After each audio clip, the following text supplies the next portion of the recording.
Hi, today I will be discussing the effects of captivity on marine mammals. Marine mammals such as dolphins and orcas have been the subject of the entertainment industry for decades. Unfortunately, this comes at a high cost. Today, I will be discussing the mental and physical health effects of captivity on marine mammals such as dolphins and orcas, as well as the transporting and breeding of them in aquariums. To begin, orcas in the wild can swim up to 50 miles per day and dive up to 100 feet deep. While it's rare in the wild, but common in captivity, many orcas can experience dorsal fin collapse, which is what is shown here. This, as inherently wild states, this is because captivity-produced behaviors lead to a lack of water pressure applied to the fin, and the reduction of support causes the fin to fall over. This is due to the fact that the tanks that the orcas reside in are relatively small compared to their size and how much they swim in the wild. Another physical health effect that dolphins and orcas experience is that they will have small teeth that are worn down to the pulp. Can orcas ever be healthy in captivity? This states that the broken and worn down teeth, sometimes with the pulp exposed, is because of wall biting. That they are either biting the wall out of agitation or just biting out of boredom, which causes them to lose teeth and have bloody gums. The mental health effects can be as serious as the physical ones. A tendency among most orcas and dolphins is that they have a tendency to self-injure. This is as they will be banging on the walls with their body or biting the walls as previously stated. This is ultimately very detrimental to their health, but there is really no cure for it, essentially. Dolphins are very smart, and compared to humans, they are inherently smarter. Unlike humans, though, dolphins have to think to breathe, as it is a conscious effort for them. There have been numerous cases where dolphins in captivity have held their breath so they would cut off the oxygen to their brain and they would pass away.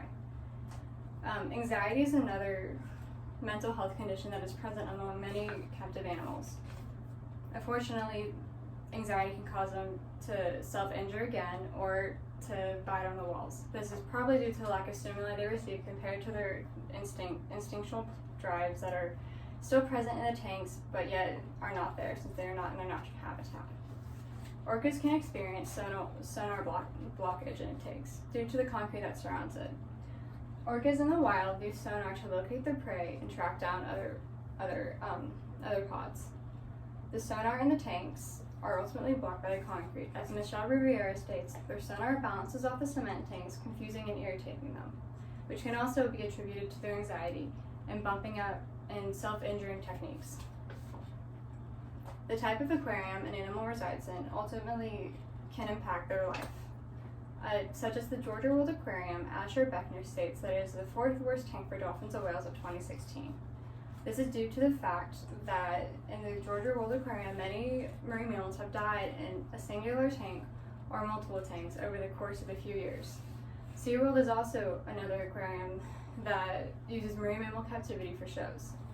SeaWorld has had marine mammals die over a few years of inhabiting the place, either being transported in or bred in.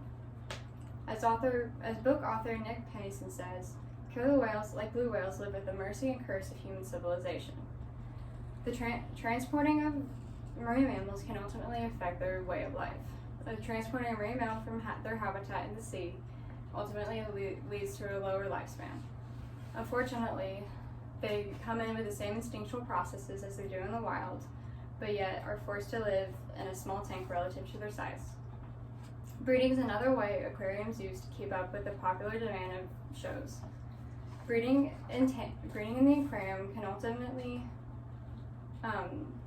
stop an instinctual process for a young juvenile marine mammal and ultimately affect their way of life. Captivity for marine mammals affects both mental and physical health. I hope I have informed you about the dangers of marine mammal captivity, and thank you very much.